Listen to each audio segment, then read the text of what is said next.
Morning, everyone. I thought I'd do something a little different today. I thought we'd talk about the equipment, a brief 1, 2, 3 minute review or pros and cons of each piece of equipment that I own here. So it's December 1st, end of the season's pretty much on us. So I may have 2 or 3, 4 days left to do some odd jobs to finish up the season. So end of season, little review on what I've used this year.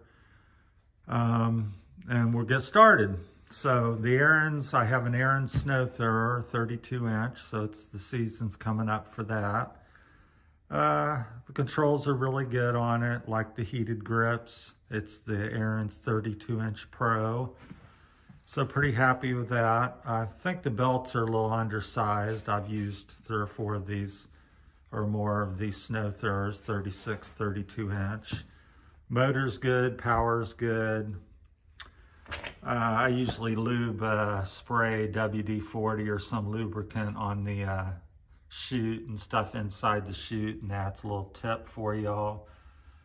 Helps throw the snow and ice build up, so I do that every time I go to use it on a job. Or for the day. I don't do it every job, but every day. Little thing I've found that I really like is these plastic snowshoes on the side. They're usually metal. I find the plastic glide a little bit better and last a little longer. So if you can find them, I think they're made, I'm not sure where they're made. If I can figure that out, I'll let you know, but maybe just Google it. Plastic shoes for the snow throwers. So I've got a couple pairs, so that's worked really well. And as usual, if you have any questions or comments on your setup, or if you have something, let me know. So that's it on the Aaron's. Pretty good unit overall. Belts are a little small. They seem to tear up a little on the easier side. So upgrade the shoes are positive. My John Deere power washer's got the Honda motor. I think it's 8 horse. It's hard to see back here in the corner. We're just, but don't use it much, a couple times a year. Thoughts on that? Good unit, does what it does. No complaints, nothing to really say. It starts very good. The Honda motors are excellent. Good unit. So next we got the Toro Time Master. I've had 3 or 4 of these. Had a X-Mart commercial unit, which is very similar. Kind of like the Time Master overall, because the big feature I like is I like this personal pace. Works really well. The downside, it's got a ridiculously small tank, which I've solved by mounting the commercial tank on here. As you see, that's a 1-gallon tank. Also, the pulleys aren't very good, and I've mounted commercial solid pulleys. So it's well documented. I've got other videos about that. But the personal pace, the 30 inch, and the larger bag is really very nice. So the transmissions are another sore spot. I've used this one over here has been used this year, so it's held up through the year in that regard. And the gas tank's just a huge plus, and I've really enjoyed the larger bag for the fall bagging of the leaves. You can get quite a bit in there. So that's the take on that. Like I said, the width is good, and the personal pace, and the motor's been pretty solid. Doesn't bog, does what it does, does what it needs to do, and doesn't burn oil or hasn't blown up on me. Little pet peeve or aggravation is these little bars, which I pointed out there. You can see under the deck.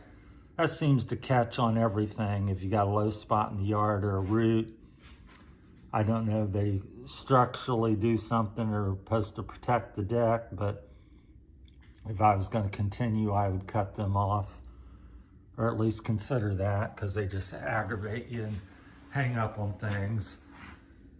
But with them, a couple fixes that I've done, it's been a pretty good unit. And would I buy it again? Yes, I would.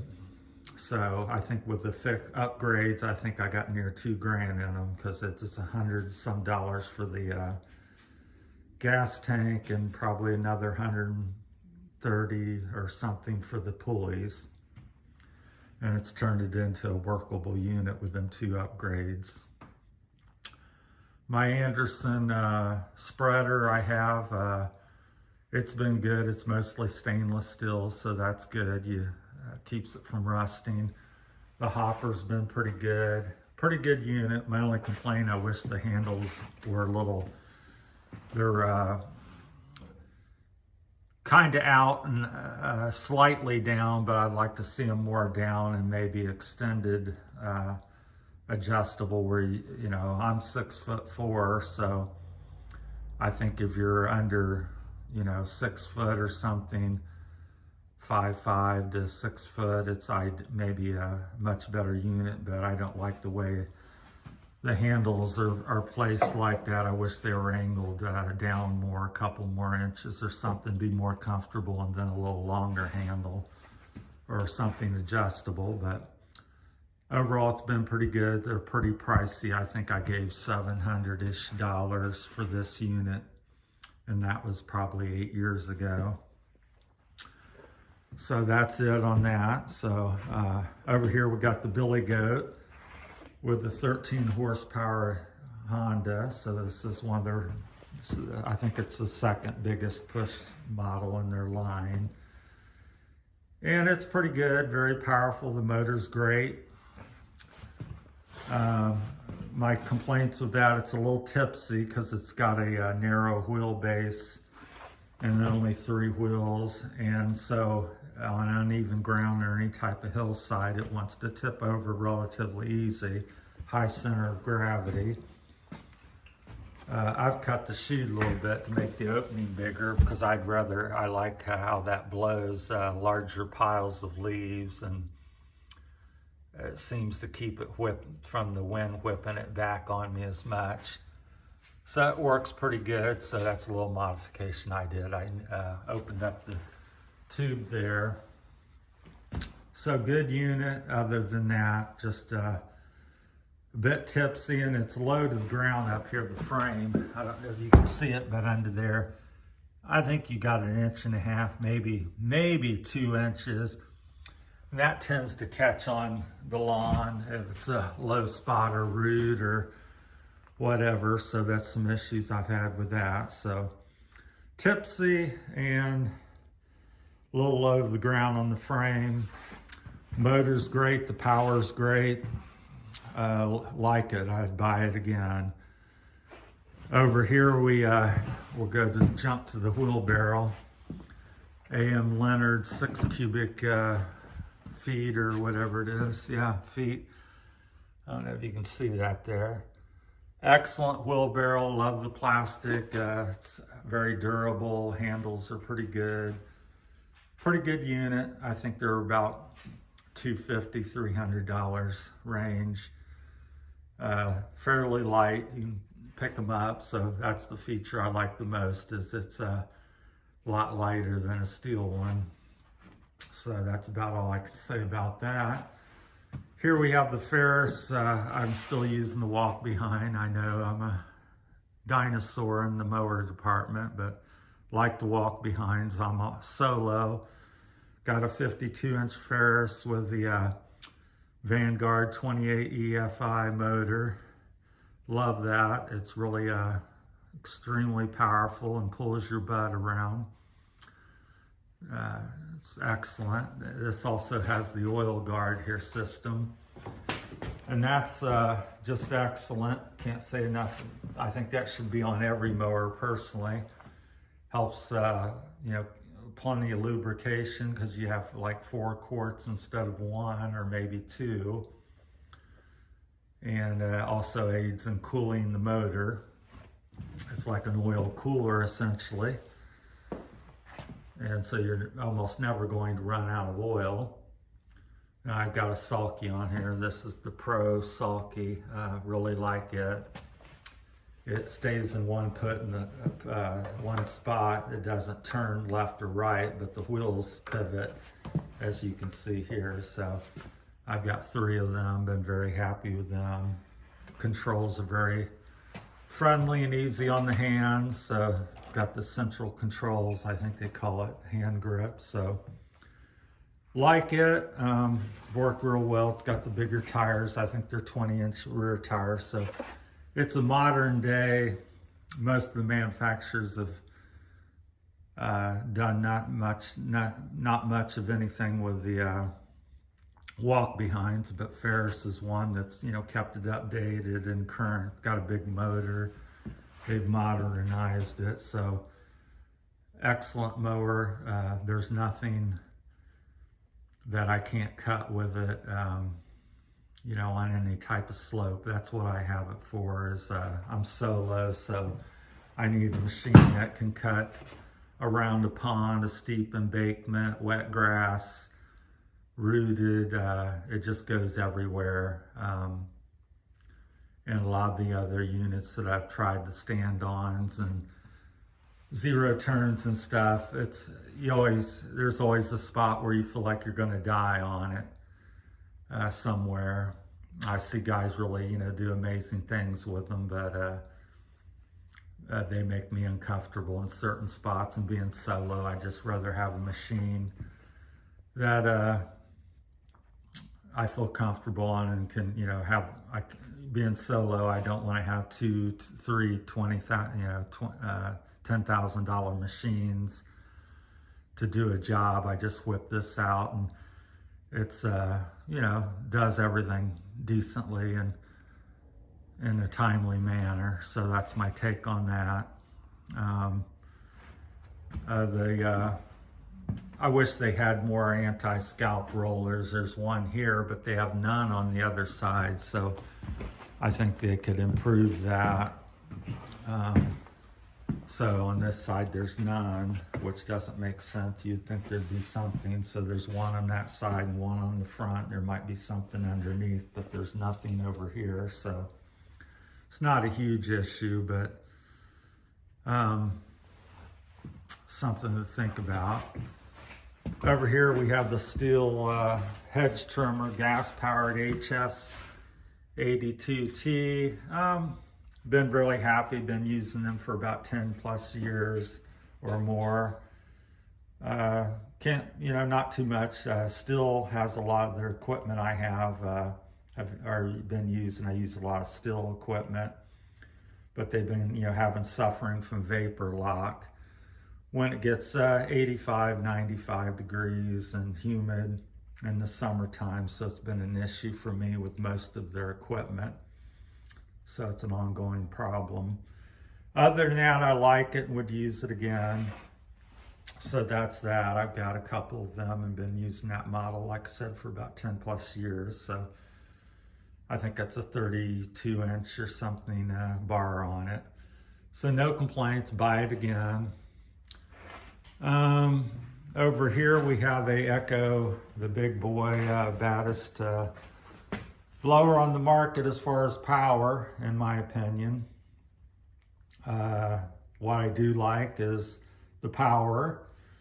I think the styling's nice. It's a nice looking, the orange and black. It looks, you know, like a bad boy blower. Not that I know there's a bad boy brand, but it just looks like a serious piece of equipment, which it is. Things I don't like is it is the loudest blower I've ever used, and I've not modified it in any way, but it's just loud from the factory. Could live with it though. The chute is very rigid and stiff, and it binds here in the joint, and so it needs some work. A little bit heavy. Straps are okay. I wish they, you know, stayed closer together. They tend to drop off my shoulder, but it might just be an issue for me personally. And I wish this was enclosed because when I'm taking it off and down on the trailer or going through branches, all this stuff tends to catch on things. So, and over here we have this steel, and you can see it's an enclosed housing, so there's not much exposed to hit or to catch on things. Also, the steel has a much better, world's better, more comfortable tubing, which that's the downfall of the Echo, in my opinion. So that's that. As we went over here to the Stihl BR 800, good unit, straps are wonderful, chute is fantastic, power's very good. It's not as powerful as the Echo. And I do prefer like the Echo motor. I'm not a big fan of the valves on the Stihls. You know, at some point, 6 months or a year, at some point they're going to need adjusted. And I know it only takes 10, 15, 20 minutes to do, but it's still a pain. You got to open this cover and fiddle with it. I said once you've done it a half a dozen times and you get comfortable with it, it's not so bad, but it's just another maintenance issue that you don't have like on the Echo motor style 2-stroke. This is a they call it the 4-mix 4-stroke. And so we won't get through everything. I also have a HT131 pole trimmer still. A very valuable piece. It's one of the most used chainsaws and pieces of equipment that I own. Just can't say enough good things about it. Just reach up, and the way, you know, you can trim, cut small trees, branches. Just an excellent piece of equipment. So I think we're going to wrap it up on that. And I have a Stihl 131R weed eater. When it's running good, it runs. I'm happy with the power. The head on it is fantastic that I put on it. It's got the Toro Echo manual feed head. Turns it into a beast. So I would highly recommend anybody upgrading their head to this unit here. They've been on the market for 35, 40 plus years. So I run them on all my weed eaters. That's my time on, that's not everything I own, but just wanted to kind of do a overall equipment review on most of the things and share that with you. And then you can have some comments if you have any questions or want to share some of your setup of thoughts on what you think, if you have something similar or what I'm using. Appreciate your time, and thanks for watching. Have a great day.